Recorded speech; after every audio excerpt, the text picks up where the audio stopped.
Bom, boa noite. Acho que a gente já pode começar o evento. Gostaria de desejar bem-vindo a todos. Espero que todos estejam bem.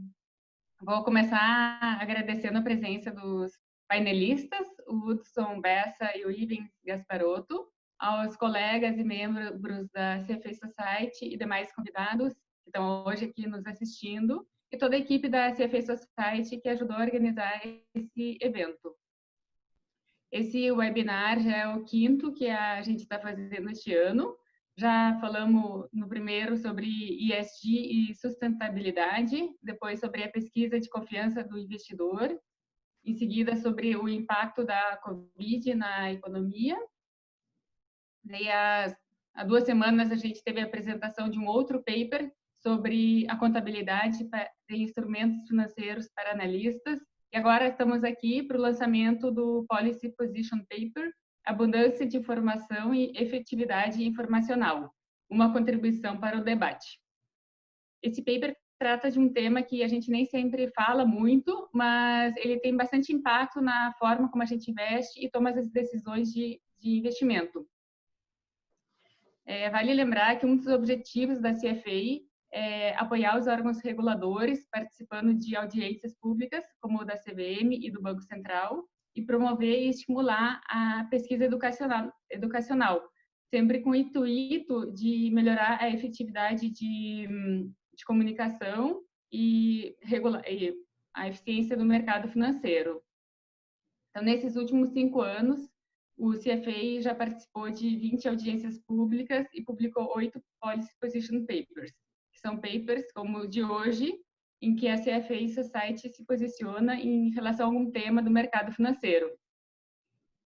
Então, dentro desse contexto, e sabendo que uma das pautas da CVM deste ano é justamente revisar o arcabouço de informações das ofertas públicas, a CFA Society decidiu investir na elaboração deste Policy Position Paper, com o objetivo de propor um novo modelo de prospecto resumido e, assim, melhorar a efetividade de comunicação, já que os prospectos hoje chegam a ter mais de 700 páginas e pouca gente lê tudo. Então, agradeço novamente a presença do Hudson e do Ivens. Vou contar uma breve biografia de cada um deles. O Hudson Bessa, ele é sócio da HB Escola de Negócios e professor da FGV, FIPECAF e Mackenzie. Ele é consultor especializado no processo decisório e mercado financeiro, possui mais de 30 anos de experiência, sendo 27 anos na Ambima, onde foi responsável pela concepção e gestão das bases de dados e rankings de fundos de investimento. Ele é bacharel em economia e também doutor em administração pela FEA USP, mestre pela EBAP FGV e tem MBA em gestão de TI. Passando para o Ivens, ele atua no mercado financeiro desde 2006, trabalhando diretamente com pessoas físicas e planejamento financeiro pessoal. Ele estudou gestão de portfólios de ativos na London Business School, é pós-graduado em finanças e mercado de capitais pela GV e formado em administração pela Universidade de Brasília. Ele foi gerente de produtos na Guide Investimentos e também agente autônomo e sócio da XP Investimentos. Atualmente, presta consultoria empresarial para escritórios de investimento. O Ivens também é membro CFA e tem um perfil complementar ao do Hudson, já que lida diretamente com os investidores, pessoas físicas, tem uma outra perspectiva sobre o tema. Então, passo a palavra agora para o Hudson, que vai fazer uma breve apresentação sobre o paper, e na sequência a gente abre para perguntas e um bate-papo. Ok. É comigo então, Ruth? Pode seguir. Posso ir? Tá. Então, bem, primeiro, boa noite a todos. Começo agradecendo ao CFA aqui pela oportunidade de escrever esse paper, né? Fico realmente muito satisfeito. Pode parecer esquisito, mas a gente que gosta de estudar, né? Então, foi muito bom, uma experiência muito rica, muito aprendizado, não só de referência bibliográfica, estudar, mas as conversas também com a comunidade, com os CFAs, foi muito enriquecedor. Então, agradeço muito aqui ao CFA pela oportunidade de escrever esse paper, né? Ruth, Ivens, obrigado aí para estar junto aqui, muito obrigado. Vou começar falando um pouquinho, então, vou começar primeiro, né, compartilhando a nossa uma apresentação curta, não se preocupem.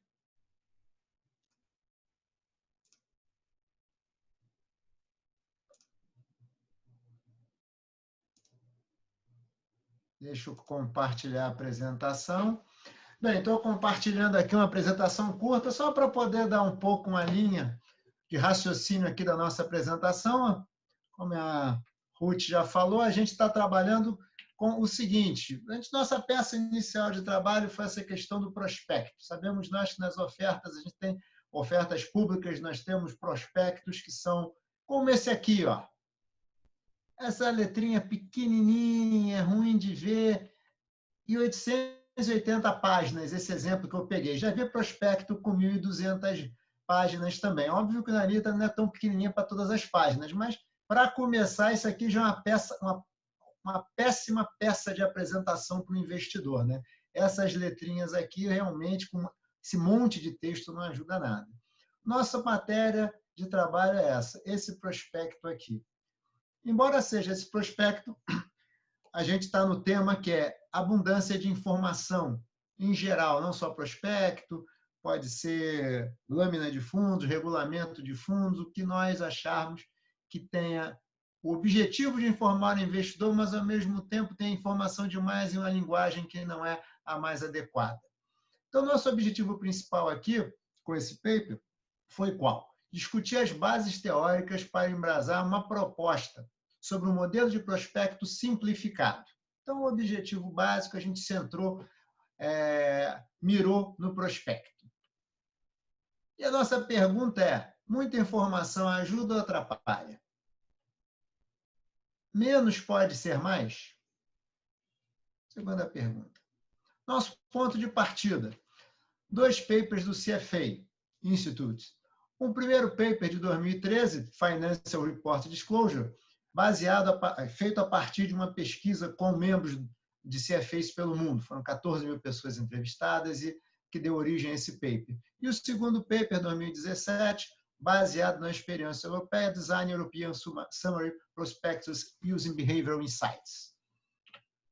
E o que a gente está usando como referencial teórico, ideia, teoria, para a gente poder fazer uma análise sobre abundância de informação e efetividade informacional? Behavioral Economics. Basicamente, a gente está centrado no processo decisório do investidor, que no fim do dia é quem importa, que é quem vai comprar esse produto.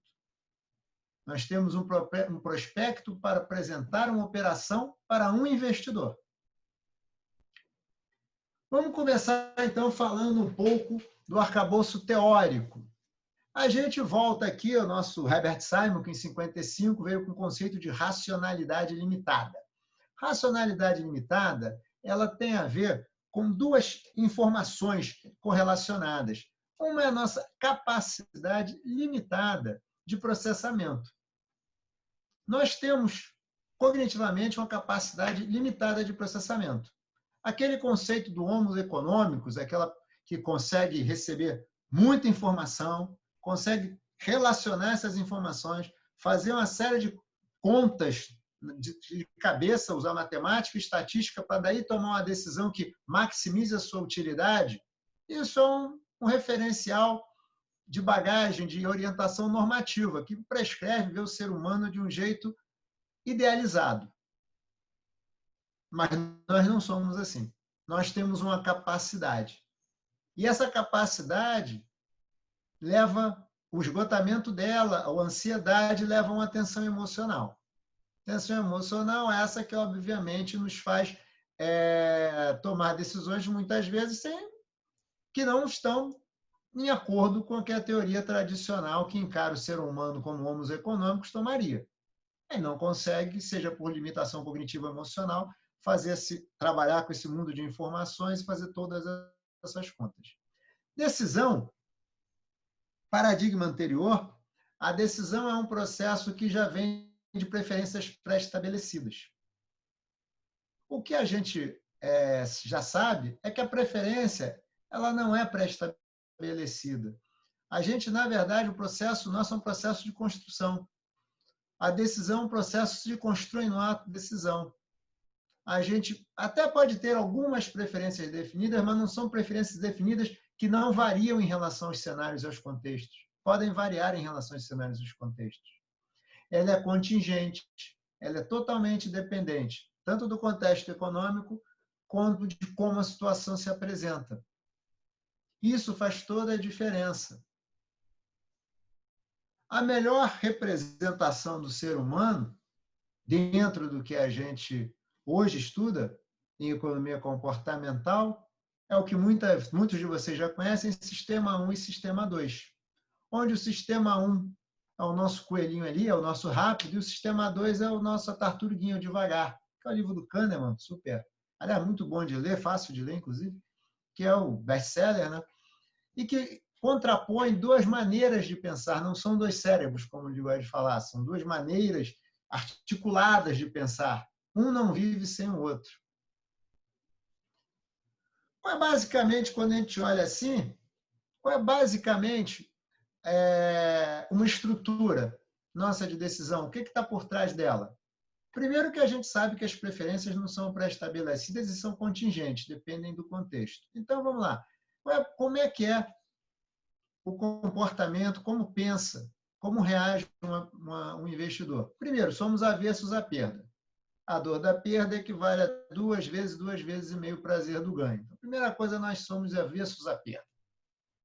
Nós temos um problema sério, o arrependimento dói muito, por exemplo. Perder é ruim, arrepender-se é pior ainda. Arrepender é uma desconstrução da autoestima. Somos muito sensíveis ao contexto. Se o seu contexto é um contexto de bom humor ou mau humor, já muda. Se o seu contexto é um contexto de alguma história passada que você teve, história recente, hoje de manhã eu saí de casa e vi um acidente, já muda. Você é muito influenciado pelo contexto, onde o seu contexto da decisão. A maneira como a situação é colocada para você impacta muito. O frame que é colocado para você impacta muito. Se a pergunta for feita para você de alguma maneira do tipo, 90% das pessoas ganham com essa aposta, simplificando bastante o exemplo, você tende a achar que, poxa, então tem 90% de chance de ganhar. Outra questão é 10% das pessoas morrem na cirurgia tal. Essa cirurgia já não parece tão boa. A maneira como o quadro, como a situação é colocada, influencia totalmente na resposta. Numa situação 90% ganha, a resposta do sim é muito mais fácil do que a resposta sim com 10% perdem. A decisão vai depender do ponto de referência. Esse exemplo que eu dei formou um ponto de referência agora. Um ponto de referência positivo e um outro negativo. Cada um levou a uma decisão diferente. Os estudos mostram, foram feitos vários estudos com esse tipo de argumentação, muitos até com cirurgia, muitos exemplos, e a resposta estatística é bastante robusta, no sentido de que o frame impacta. E o frame vai ajudar você a montar o ponto de referência da decisão. Se é um ponto de referência de positivo, vou ganhar, negativo, vou perder. Tentamos decidir sempre com o sistema 1. Isso é a natureza do ser humano. O sistema 1 é conforto cognitivo. A decisão está fácil de ser tomada. Quando não conseguimos, aí realmente nos recorremos ao sistema 2. E aí nós temos aquele trabalho, que é o trabalho que para a maior, boa parte das pessoas, não vou arriscar dizer a maior parte, muita gente tem uma dificuldade. Que é o quê? Agora que é aquele momento de parar, ficar medindo ganhos e perdas, tomar a decisão sobre aceitar a aposta ou rejeitar a aposta, conviver com o risco do arrependimento, o que é que eu faço se der errado. Aí você tem que chamar o sistema 2, que você não consegue decidir facilmente. Você não tem nada pré-concebido para decidir, você não tem nada que seja latente para decidir, você precisa chamar. E quando você chama o sistema 2, aí por isso que ele é o que é o devagar, ele é o esforçado, ele é o lento, ele é o reflexivo, ele precisa pensar. E pensar muitas vezes dói, né? Porque pensar significa fazer um balanço, um P&L. E aí vem as dores do P&L, além do trabalho, que é muitas vezes fazer a conta e conviver com aquela dúvida. Mas será que eu estou fazendo certo? Será que é isso mesmo? Né? Tornar a informação mais fluida pode melhorar a qualidade da decisão. Como? Vamos lá. A gente está falando aqui, objetivando, já que a gente já colocou um pouco do referencial teórico que a gente está trabalhando aqui, da teoria, uma das coisas é reduzir o número de páginas, né? Acho que não precisa argumentar muito sobre 880 páginas, né? Eu acho que até nós, profissionais, né, cada um lê um pedaço, ninguém lê 880 inteiro. Eu acho que nunca vi ninguém ler 880 páginas inteiras. Cada um lê um pedacinho, né? E nós achamos que o investidor precisa ler tudo. Ok. Né? Então, na experiência europeia, tem 7 páginas, é o prospecto simplificado deles, desde 2017, e que foi uma ideia que foi abarcada pelo CFA Institute também como uma prática interessante. Linguagem simples, né? A gente tem uma linguagem no mercado financeiro que é muito hermética, né? Aliás, para falar a verdade, no mercado financeiro eu acho que é legal falar um negócio que ninguém entende, né? Parece que você passa mais credibilidade, né? A gente gosta disso. Né? E falar termos em inglês também é sempre muito bom, né? Então, cada 10 palavras, 5 são em inglês. Então, assim, para investidor, isso pode ser muito bom para os nossos pares. Para investidor, isso não ajuda em nada. Tentar criar um degrau onde eu me projete sobre o investidor com um pretenso conhecimento não ajuda em nada para o investidor. É absolutamente nada. Linguagem simples. Priorizar informações mais relevantes para a decisão. Aqui eu costumo dar um exemplo que eu acho que é interessante para isso, que é o seguinte. A gente pode imaginar a decisão de investimento, ela é sempre uma decisão que evoca ganho. Como é que eu vou ganhar? No momento agora de taxa de juros baixa, está um monte de gente querendo aplicar no exterior. Nunca vi ninguém perguntar tanto sobre a aplicação no exterior agora. Está aí há anos, ninguém nunca perguntou. Agora todo mundo quer saber, taxa de juros baixa. Porque é um frame de ganho. Se a gente pensar no investimento como um seguro, vamos tentar mudar. Vamos tentar, ao invés de falar em quanto o cara ganha, vamos tentar falar para ele quanto ele pode perder? Tentar falar para ele quais são os riscos que ele está correndo? Vamos tentar evidenciar essa informação? Eu sei que isso não é bom para vender. Não estou dizendo que isso seja bom para vender, mas estou dizendo que isso faz a pessoa sair da posição de estou entrando nessa parada para ganhar, para uma posição que é estou entrando nesta parada para evitar uma perda e talvez ter um ganho. Ou melhor, para evitar uma perda e obter um ganho. Mas eu sei, eu estou evidenciando os riscos que eu tenho. Então, dar ênfase, priorizar, destacar as informações que, ao invés de levarem ele, setarem o bit dele para vou ganhar quanto e como é que eu ganho, tome cuidado. Tome a sua decisão conforme... Nem vou falar do suitability agora. Tome a sua decisão conforme seus objetivos de curto, médio e longo prazo.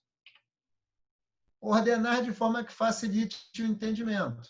Vamos tentar fazer uma ordem que, de alguma maneira, para essa pessoa faça sentido. O cérebro é uma máquina associativa, como diz o Kahneman. Então, vamos criar uma informação que eu consiga ir montando o Lego, consiga fazendo a associação. Está muito alinhado com a proposta do paper, do design lá da CFA, usar cores, quadros, padronizar a informação, tabular a informação para tornar ela mais legível e mais fácil. Outra medida que a gente pode adotar ajuda muito, cor, tabular, deixar a informação próxima, ajuda muito. Facilitar a comparação, tem muito a ver com o que eu falei de quadros e cores. Isso ajuda, porque no fim do dia nós comparamos. Utilizar a tecnologia para facilitar o entendimento. Hoje em dia, estava conversando aqui no início, né, sobre questões de tecnologia, né? E a gente vê muita coisa. Eu, por exemplo, sou professor, de um dia para o outro, todo mundo começou a dar aula digital e todo mundo já está acostumado. E até o início do ano eu ouvia muita gente falando aula digital eu não dou, aula digital eu não faço. Agora está todo mundo fazendo. Então, a tecnologia está aí, a gente aprende a usar. Eu costumo falar que a informação a gente poderia fazer como um museu. Você, quando vai no museu, você não sai entrando no museu e começa a olhar a pintura do século XX, aí daqui a pouco você entra no século XIV, aí daqui a pouco você entra nas pinturas do século XVII. No museu, você faz o caminho que é o caminho da história, que é o caminho que a informação seguiu para que você entenda, quando você chegar no impressionista, você, que legal, então agora eu já entendi aonde, como chegamos nisso. A informação com a tecnologia é a mesma coisa. A gente tem que usar a tecnologia para fazer com que a informação chegue mais perto da pessoa e não que a pessoa tenha que ir à informação. Então, a gente pode usar como museu, como a gente facilita, cria um caminho do entendimento, que até não precisa ser igual para todos, pensando em tecnologia. A gente pode ter caminhos diferentes, mas que, obviamente, vão passar todas as informações que ele precisa. Tá? Aqui nós temos um exemplo, só para vocês entenderem um pouco quando a gente fala de quadros, cores. Aqui, por exemplo, essa é uma tabela uma tabela que foi extraída da proposta do CFA, aonde a gente coloca os riscos, coloca a probabilidade e coloca impacto, marca com vermelho ou com amarelo, conforme a intensidade do risco. A gente, primeiro, já falou de probabilidade, já falou de impacto, não usou conta, simplesmente trabalhou com cores, que as pessoas entendem, probabilidade e risco estão destacadas, e depois uma descrição.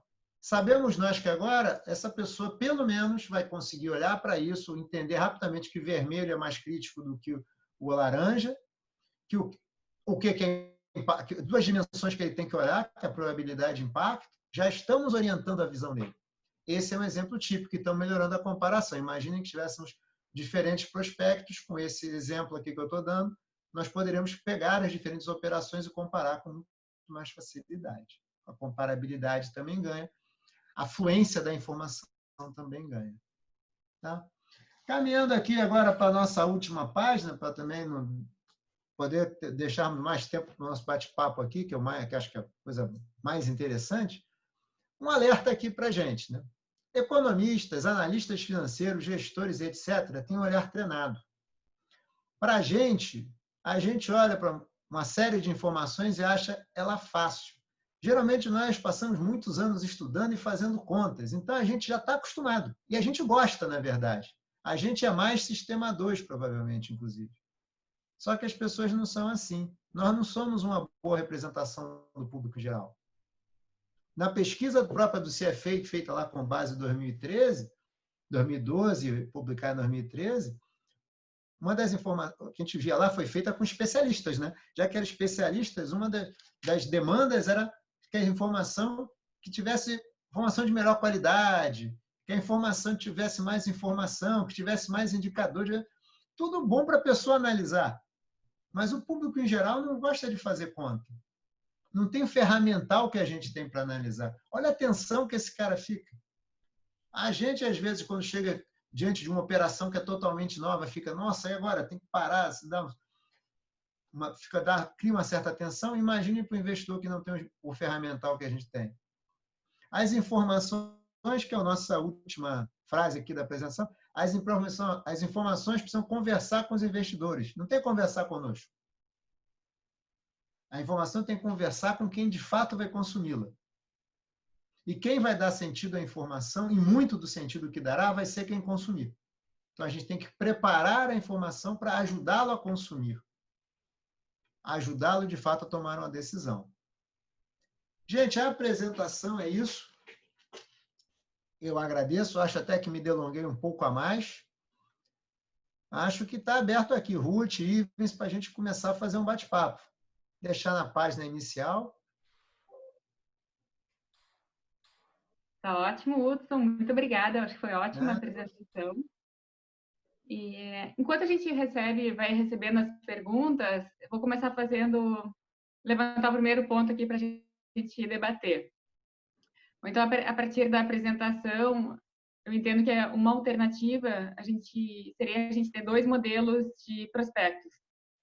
Manter o modelo atual mais completo, voltado ao investidor profissional, e ter um outro mais resumido, voltado para o investidor pessoa física, né? Então, ter dois modelos, um para atender cada público diferente. E nesse paper, você fez referência ao caso europeu, concluíram que uma das alternativas seria ter um prospecto resumido de no máximo 7 páginas. Então, eu queria associar isso a finanças comportamentais e tendo em mente também o perfil do investidor brasileiro. Caso esse prospecto resumido for implementado, será que os investidores, pessoas físicas, eles leriam esse prospecto mais resumido? Até emendando aqui, hoje em dia a gente tem muitas fontes diferentes de informação, né? A gente vê o mercado de research independente aumentando, vários influenciadores, youtubers, lives diversas crescendo bastante. Então, um ponto que eu queria trazer aqui é como o investidor ele lida com tanta fonte diferente de informação, como auxiliar e como ele conseguir filtrar se vai ler o prospecto resumido, ou onde que vai buscar a informação. Tá. Você quer começar, Ivens, falando um pouquinho? Pode começar, Hudson, depois eu complemento. Tá. Bem, Ruth, sim, primeiro, eu acho que você está certíssima, tem que ter os dois, eu acho que tem público para os dois, eu acho que tem analistas, né, que vão recomendar, tem gente que vai comprar, casas que vão comprar as operações, eu acho que tem que ter. Eu acho que, assim, a gente precisa deixar a informação mais fluente. Um atributo, obviamente, é você ter menos, uma quantidade de informação tem que reduzir. Isso não tem jeito e a gente tem que ter uma linguagem mais simples. O investidor, sinceramente, vai ser sempre uma questão do seguinte: a gente vai simplificar para melhorar o caminho dele, melhorar a decisão dele e fazer o melhor esforço para que ele leia e, a partir daquilo, ele tome a decisão. A gente sabe que a zona de conforto não é só do investidor. Nossa, na verdade, é alguém me dizer o que eu tenho que fazer. E aí, na verdade, a gente tem que sair dessa situação de alguém me dizer o que eu fazer e a gente tem que arranjar um parceiro da decisão.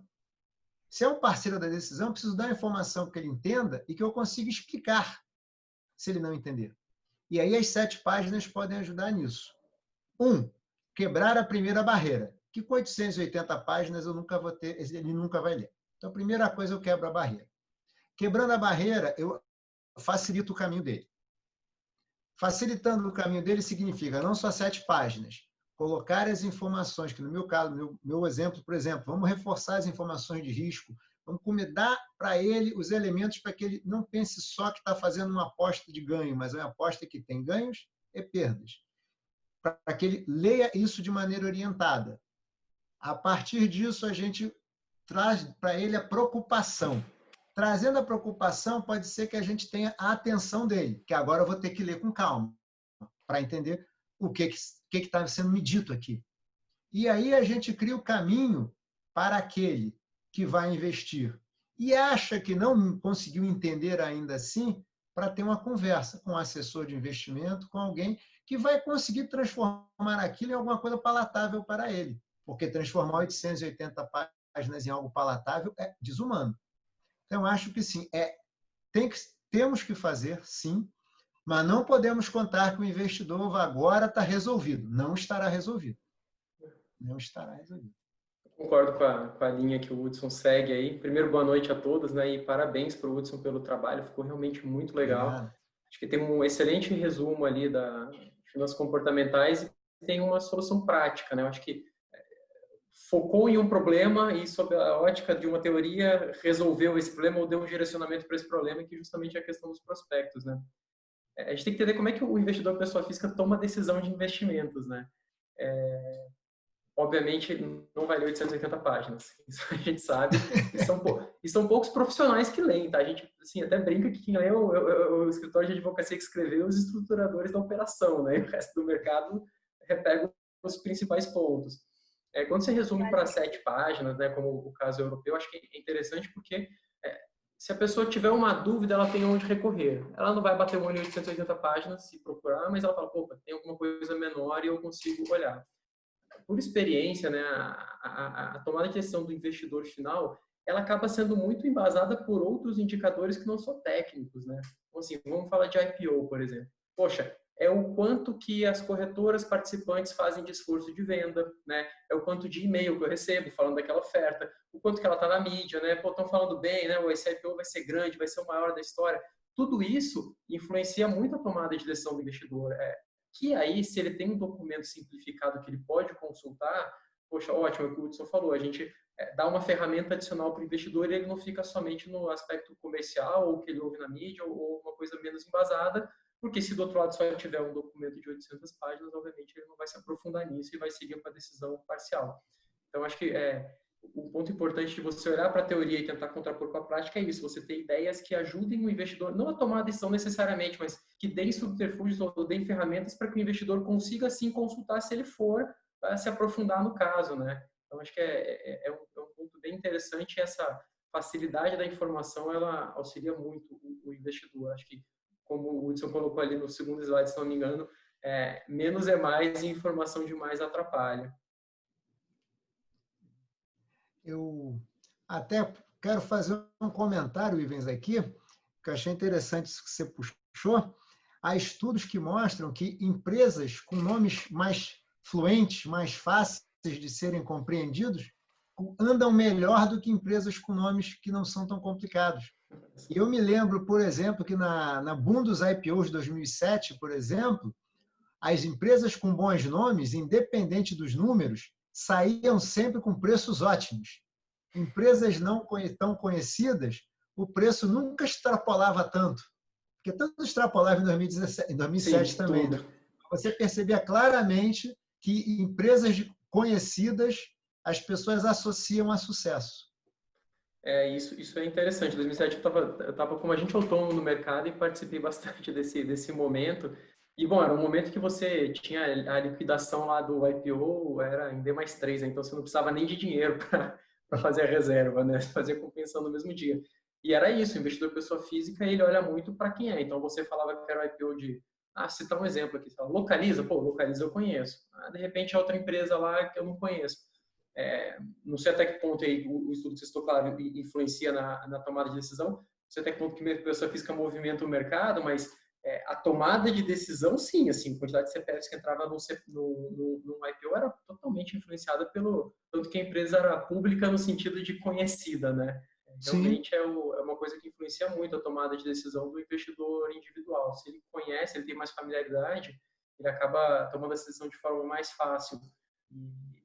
E sem dúvida que tem a informação fácil e um ponto complementando também essa questão das ciências comportamentais e do prospecto é que ela facilita também a vida de quem está na distribuição, né? Você também imaginar que o profissional da distribuição, seja do banco, seja agente autônomo, seja um consultor, quem quer que seja, vai ler 880 páginas de todos os prospectos, de todos os IPOs que são colocados na frente, isso não vai acontecer, né? Se você cronometrar, a pessoa não tem nem tempo para fazer isso. Então, a informação simples também ajuda o profissional a ajudar o cliente, no caso. Sim, com certeza. Bom, explorando um pouco o prospecto atual, né, o modelo completo, que mesmo tendo um resumido, é importante manter o completo também, até pelo resultado da pesquisa que o CFA Institute fez, né, que 80% dos respondentes disseram que não achavam que o volume era excessivo, porque entendem que é necessário, mesmo que não vão ler direto 800 páginas. E, ao mesmo tempo, também essa mesma pesquisa viu que 60% dos participantes responderam que gostariam de ver mais gráficos, tabelas, deixar o prospecto mais visual, mais fácil de ler. Então, um ponto aqui seria assim, como fazer com que as empresas passassem a escrever seus prospectos nesse formato mais convidativo para as pessoas lerem. Será que seria necessário a CVM atuar nesse sentido? Ou teriam formas em que as próprias empresas passassem a remodelar essa forma de deixar o prospecto mais fácil das pessoas lerem? Mas assim, é uma questão da CVM, do próprio mercado. Hoje a gente tem uma amarra hoje, né, Ruth, que assim, o prospecto ele é todo amarrado na legislação, né? A gente teria, assim, primeira coisa, eu acho que a CVM tem que mexer, né? Ela tem que encampar a ideia. Ela tem que encampar a ideia de que um prospecto resumido é necessário, um prospecto simplificado é necessário. Acho que da nossa parte também, quando a gente pensa com o mercado, a gente também tem que fazer uma adaptação. Por que isso? Porque a gente tende a tentar colocar toda a informação no prospecto, porque em qualquer situação eu posso dizer, não, mas está tudo ali. Então, existe hoje no Brasil a questão da judicialização e fica muito mais simples quando a gente coloca tudo. Eu me lembro que a CVM, no passado, quando criou a Instituição 409, ela tinha o regulamento do fundo e o prospecto. E a ideia do prospecto era ser um documento resumido. O que boa parte das assets fez, na época os administradores fizeram? Praticamente pegou o regulamento e copiou para o prospecto, que é uma estratégia de mitigação de risco. Se tiver tudo no prospecto, o investidor lê o prospecto e está tudo lá. Ele não pode nunca alegar que não recebeu informação. Então, acho que a gente tem que mudar também um pouco essa nossa maneira. A CVM tem que regular o prospecto. A gente também tem que se adaptar de que o importante aqui é uma relação ganha-ganha. Eu vou fazer um prospecto que, de fato, atraia o investidor, traga ele para o meu lado da conversa e não o afaste, porque 880 páginas não aproxima ninguém, afasta. Eu preciso trazer ele para perto de mim. Trazer ele para perto de mim, aí você tem um processo mais, que eu acho mais fair, um processo de distribuição mais fair, bom para os dois lados. E você vai ter, como falou o Ivens, o prospecto completo ali. A qualquer hora, você pode, em caso de dúvidas, recorrer ao prospecto completo e ver qual é o seu ponto de dúvida. Mas acho que, respondendo a sua pergunta, acho que a regulação tem que encampar a ideia, acho que a autorregulação, aí, no caso de Ambima, também teria de encampar a ideia, e nós também vamos ter que mudar. Eu te digo com toda certeza, se um dia alguém falar, agora tem que fazer um prospecto de 7 páginas, a gente não vai conseguir fazer no primeiro momento. Não, 7 é muito pouco. Não é, Ives? Eu concordo com o Hudson. A ideia é, claro, que de maneira alguma acabar com o prospecto completo. Ali tem muita gente que usa, profissionais, etc. Isso tem que existir. O mercado puxar isso é complicado porque você tem limitações regulatórias de você poder resumir aquele material, né? O mercado não pode, então você tem uma série a legislação, nesse caso, ela tem que puxar uma demanda que venha do mercado, como, por exemplo, iniciativas como essa que a gente está fazendo, né? De trazer a discussão, mostrar o modelo europeu, né?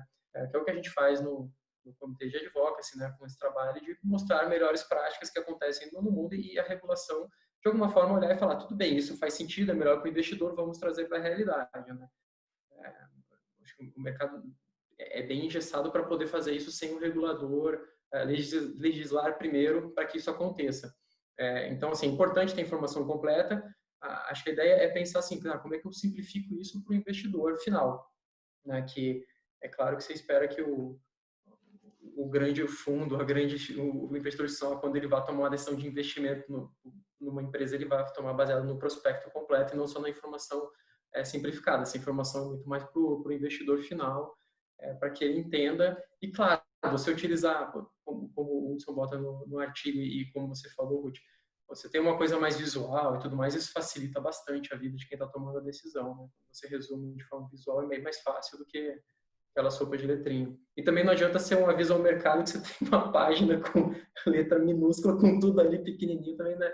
Eu acho que tem uma questão aí também de contribuição com melhores práticas, de estudo que acontece lá fora, e tentar replicar aqui dentro. E muito também tentativa e erro, mas talvez você testar no mercado e ver o que funciona e volta. E a legislação, ela evolui assim, né? Você vê o que funciona e vai evoluindo ao longo do tempo. Talvez não seja tão rápido quanto a gente gostaria, mas é assim que acontece, né? Evolução, né? É uma evolução, né? Exatamente, é uma evolução, as coisas vão mudando. Por isso que é importante esse tipo de iniciativa, ou seja, você ter um policy position paper escrito sobre o assunto, mostrando como é feito lá fora, que isso já existe. Então você traz essa discussão à tona e aí você começa a mostrar que para o legislador ou para quem toma a decisão que faz sentido olhar para um assunto que de repente está lá num canto esquecido, mas que ele é muito importante, sim. Não só para o investidor final, mas para os profissionais também. Sim, concordo plenamente. Bom, bacana. E até o Hudson fez referência aos fundos de investimento, né? Acho que essa discussão que a gente está falando mais focado nesses prospectos de IPO também poderia ser estendido aos fundos de investimento. Pelo que eu entendo, assim, hoje a gente tem um regulamento completo que nós profissionais a gente lê as sessões que precisa, né? De acordo com a demanda, por dúvida, e existiu o prospecto, daí criaram a lâmina de informações essenciais, mas me parece que, no final das contas, o investidor em si, ele acaba lendo aquele material de divulgação que cada gestora faz no seu layout, e justamente assim, esse material de divulgação, que nem tem um nome padronizado, não é tão regulamentado. Claro que tem as regras básicas, principalmente também da Anbima, né, para ser transparente, sempre pensando no investidor. Então, o que eu acho curioso, assim, que é um material que não é tão regulamentado e que, no final das contas, tem acho, um papel importante e cumpre seu papel de ajudar o investidor a entender o que é aquele fundo. A lâmina que não é mais lâmina, que, né, que era lâmina. Nossa, é verdade. Isso aí. A CVM proibiu que se usasse a palavra lâmina, né? Que lâmina é a lâmina de informação essencial. Aí a lâmina que existia virou material de divulgação. E agora, tem um material de divulgação aqui, mas não é lâmina. A lâmina é isso aqui, material de divulgação é aquilo ali. Eu acho assim que, aí, opinião muito pessoal, acho que esse material funciona bem, né? Você tem ali as diretrizes básicas da Anbima, que você tem as informações que você tem que ter, e aí você tem também o Global Standards que a CFA Society também divulga, né? Então você tem o GIPS também com algumas informações básicas. Eu acho que você tem informações básicas que tem que ser divulgadas é uma boa alternativa.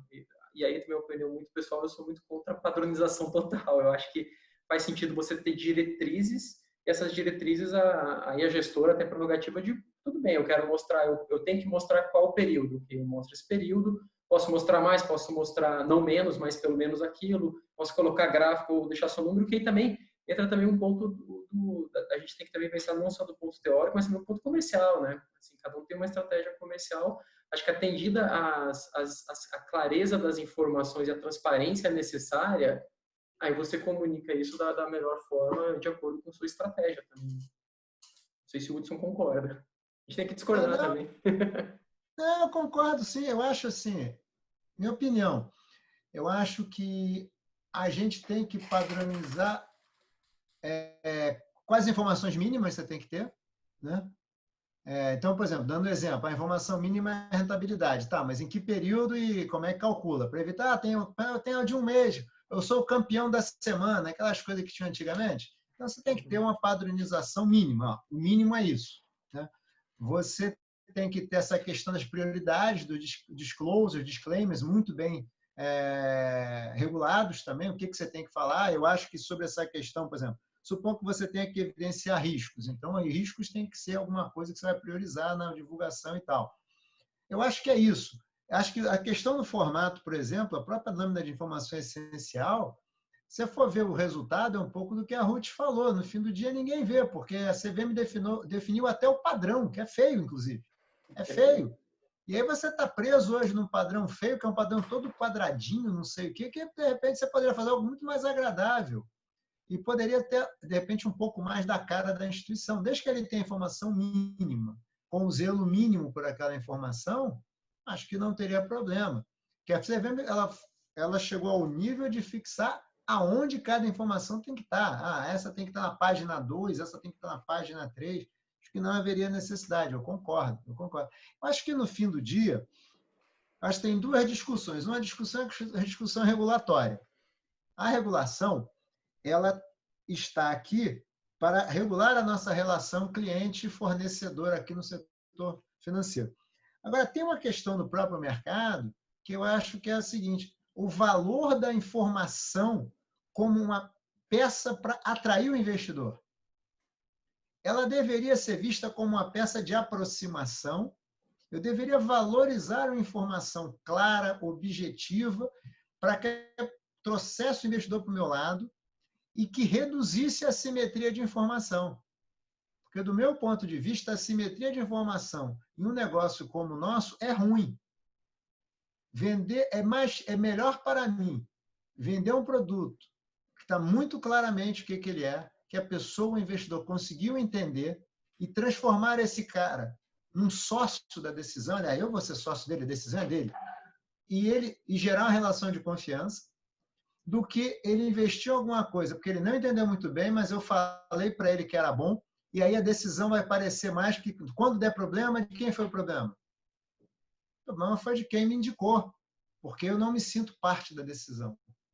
Mas eu só vou me sentir parte da decisão o dia que eu conseguir minimamente entender, de fato, o que estão me vendendo, ou o que estão buscando me vender.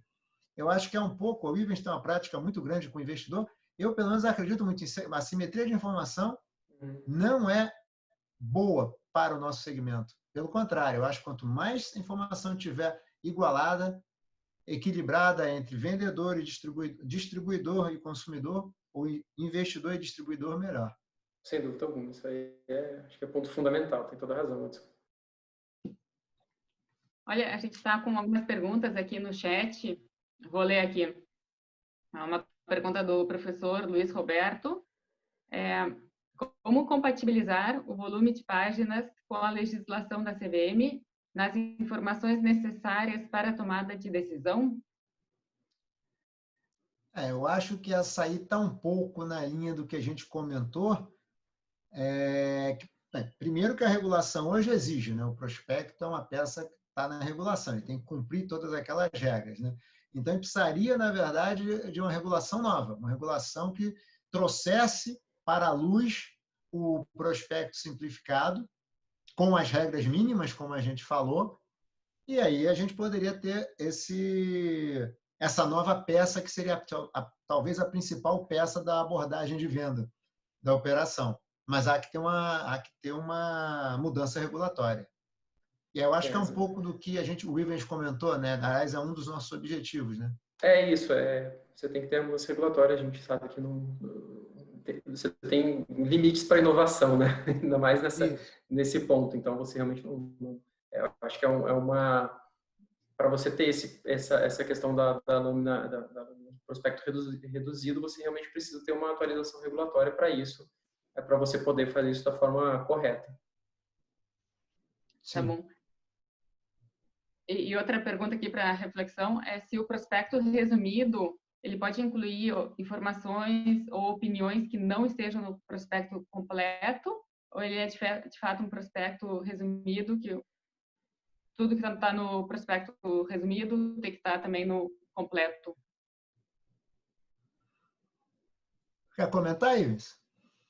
A ideia do resumido é realmente ser um resumo do completo, né? Até para evitar a simetria de informação que o Hudson falou, né? Os documentos tem que seguir ali. Eu entendo que ele tem que seguir o que está no completo. Você resume as informações mais importantes, ali como o Hudson colocou, né? Você vai ter a maior clareza da informação, você vai ter informações de forma mais gráfica, mais visual, você vai ter uma linguagem talvez mais simples. E mais propensa à tecnologia. Eu gostei muito dessa parte do artigo onde mostra que lá na Europa você tem que ter ele, né, propenso para abrir na tela do celular, e isso eu achei bem interessante. Mas a ideia é realmente resumir e não alterar, porque senão aí você gera simetria, né? Se você altera o prospecto, você acaba gerando uma simetria. Sim. Não, eu concordo com o Ivens, eu acho que a gente tem que tomar muito cuidado com o conflito também de informação, né? Tem que tomar muito cuidado também com isso, então as informações não podem ser conflitantes. Então, você, no resumido, você, né, vai trazer as informações mais relevantes. E a questão de opinião é sempre muito complicada, né? Tem que tomar muito cuidado com essa questão da opinião, porque uma coisa é a informação objetiva, né? Outra coisa é a opinião, né?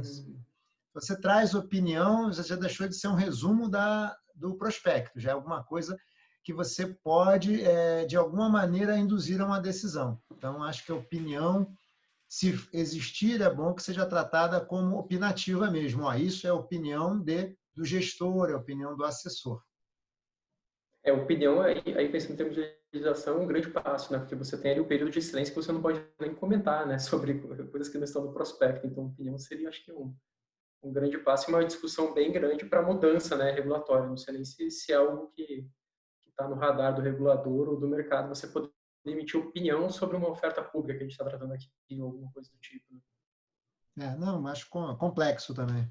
Um tema bem complexo. Ainda mais como a Ruth colocou no começo, né, que aí você tem hoje outras fontes, né, não só casa de análise, você tem YouTube, Instagram, tem um monte de gente falando sobre o assunto, e aí isso fica até numa zona cinza, né, quem que dá opinião, quem que é regulado, quem que pode, então é um assunto que realmente dá muito pano para manga. Sim. Bom, eu acho que a gente respondeu todas as perguntas que estavam no chat, então podemos nos direcionar para uma finalização. Então, gostaria de agradecer de novo a presença e a participação de todos. A gente espera ter contribuído com a discussão e poder contribuir, né, para uma possível revisão dessa regulação. Sempre lembrando que não existe uma solução única, ideal, e o importante é tentar chegar num equilíbrio entre a quantidade de informação e a efetividade da comunicação. Hudson, Ivens, gostariam de fazer essas palavras finais? Eu faço primeiro e aí o Hudson fecha com chave de ouro. Não, realmente, é o que você falou, Hudson, a ideia é trazer essa discussão à tona. Não existe uma resposta certa, uma resposta final. O Hudson trouxe muito bem aí à luz da teoria, né, das finanças comportamentais, que é uma teoria que tem muitos insights interessantes, mas acabou ganhando, às vezes, até uma conotação um pouco errada do que ela se propõe, né? Tem muita gente que está tratando como uma questão psicológica propriamente dita, e que o investidor erra, está certo ou errado, e não é bem isso. A teoria é muito mais ampla do que isso e traz à luz discussões como essa, né? Discussão de, poxa, tá bom, eu posso ter um problema de informação, como que eu resolvo isso, né? Como que eu diminuo, talvez, o problema não é nem a tomada de decisão certa ou errada, mas como o Hudson falou, a simetria de informação. Talvez o investidor, por olhar para um trambolho de 880 páginas, ele nem queira se informar sobre o assunto. Talvez com uma coisa menor ali ele queira entender mais do assunto. Então, acho que é uma forma de trazer esse assunto de finanças comportamentais de uma forma objetiva, né? Mostrando um problema prático, e como uma alternativa à solução, que a gente sabe que podem ter várias soluções para o mesmo problema, e eu acho que o trabalho do Hudson foi muito feliz nesse ponto, de trazer uma solução prática para algo importante, né? Não só para investidores, mas para profissionais também que estão no setor de distribuição. Então, acho que é isso. Parabéns, Hudson, pelo trabalho, e foi realmente um prazer participar aqui. Bem, obrigado, Ives, muito obrigado. Bem, eu acho que pegar um pouco da resposta do Ivens, de fato, nosso primeiro desafio é aproximar o investidor. E 880 páginas, com aquela letrinha, não aproxima ninguém. Esse é o nosso primeiro desafio. Ninguém se aproxima de nada que não gosta, ninguém se aproxima de nada do que tem medo. Ou seja, a primeira coisa, eu tenho que criar uma peça, um documento, um formulário, um prospecto, que a pessoa queira se aproximar dele. Se isso acontecer, abro chance do segundo passo. Qual? Ele vai querer ler e entender. Aí eu tenho espaço para a segunda conversa, que agora ele quer ler e quer entender. E aí ele pode tomar uma decisão sozinho, o que, considerando o mercado de capitais e o nível de conhecimento do investidor, vai ser sempre difícil, por muito tempo, assessor para conseguir trocar opiniões e formar alguém que o ajude a formar uma opinião. Mas o nosso primeiro desafio é criar um documento que aproxime o investidor. Criar um documento que não o afaste. E aí sim pode vir essa questão. E aí eu acho que tem um ponto, que é um ponto para a gente refletir também como comunidade de investimentos. A gente está sempre muito focado no produto. A gente gosta de falar do produto, o produto é complexo, tem um indicador que sempre é muito bonito, mas a gente tem que ter uma preocupação grande de trazer o investidor. Tem que ter uma preocupação grande em facilitar o caminho do investidor até o investimento. E o caminho do investidor até o investimento passa por informação simples, objetiva, com a linguagem boa, de qualidade.